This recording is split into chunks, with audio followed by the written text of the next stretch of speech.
नमस्कार दोस्तों, आप सबका मेरे इस YouTube चैनल माइस डॉक्टर देवेंद्र सेहरा शो पर स्वागत है। आज हम बात करेंगे ग्रोइंग एज की कि जैसे जैसे आप उम्र में बढ़ते हुए आपके शरीर में क्या क्या चेंजेस आते हैं। हम सबके शरीर में चेंजेस आते हैं और हमें इसे एक्सेप्ट करना चाहिए। इसे हम एजिंग कहते हैं। जो एजिंग को एक्सेप्ट नहीं करता उसको बूढ़ा कहा जाता है। उम्र के साथ जब आप 60 क्रॉस करेंगे तो आप अपने दांतों में प्रॉब्लम देखेंगे। आप जब चलेंगे तो आपके घुटने चरमराएंगे और ऑस्टियोआर्थराइटिस आपकी नी जॉइंट्स में होने का चांस बढ़ जाएगा। इन सब के साथ आपको यूरिन की प्रॉब्लम आनी शुरू हो जाती है। आप कभी किसी से बात कर रहे हो तो सडनली आपको जोर से यूरिन आता है और मैं मेल्स के लिए बात कर रहा हूँ ज़्यादा, तो आप एकदम दौड़ के बाथरूम जाते हैं और अगर आप टाइम पर यूरिन नहीं करते तो 1-2-4 बूंदें आपके अंडरवियर में निकल सकती हैं। और अगर आप जवान बनने की कोशिश करेंगे तो लोग तो जानते हैं कि आपकी एज बढ़ रही है और आप अपने आप को ही छुटलाएंगे। एज ए डॉक्टर अगर मैं अपने DNB स्टूडेंट के साथ चल रहा था तो उससे कमेंट किया, सर आपकी तो एज हो गई है, अब आप स्लो चलिए। शुरू में तो मुझे बड़ा बुरा लगा, लेकिन मैंने देखा वो कह तो ठीक रही थी। तो इसके बाद मैंने पढ़कर, देखकर, समझकर चलने का तरीका भी बदला। सबसे कॉमन जो इंजरी एल्डरली एज ग्रुप में होती है वो होती है बैलेंस का बिगड़ना, और जनरली वो नीचे जाते हुए होती है। जब आप सीढ़ी उतर रहे होते हैं तो आपको गिरने का चांस बढ़ जाता है, चोट लग सकती है। इसलिए सजेस्ट ये किया जाता है कि जब भी आप उतरें आप रेलिंग को हाथ से पकड़कर धीरे धीरे उतरिए और कोई ज़्यादा जवान या स्मार्ट बनने की कोशिश नहीं करनी चाहिए, बिकॉज एज के साथ जो बैलेंसिंग अपरेटस है वो भी एजिंग हो जाता है।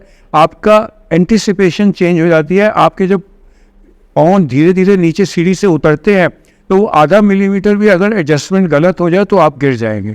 और अगर आप जवानी में गिरते हैं तो फिक्र नहीं है, लेकिन अगर आप एल्डरली एज ग्रुप में गिरते हैं तो आपकी हड्डियां पहले ही कमज़ोर हो चुकी होती हैं और फ्रैक्चर होने का चांस बढ़ जाता है। और ये फ्रैक्चर में नुकसान ये होता है कि आप न केवल बेड रिडन हो जाते हैं बल्कि ये फ्रैक्चर हील करने भी बड़े मुश्किल हो जाते हैं। और अगर आप डायबिटिक हैं, हाइपरटेंसिव हैं और सर्जरी के बाद भी हीलिंग होने में मुश्किल हो रही है तो फिर लाइफ का खतरा भी आ जाता है। इसलिए बेसिकली मैं ये टिप देना चाहूँगा कि जब भी आप सीढ़ी से उतर रहे हो तो रेलिंग पकड़ के उतरिए, धीरे धीरे उतरिए और स्टार्ट एक्टिंग योर एज। ये बहुत ज़रूरी है।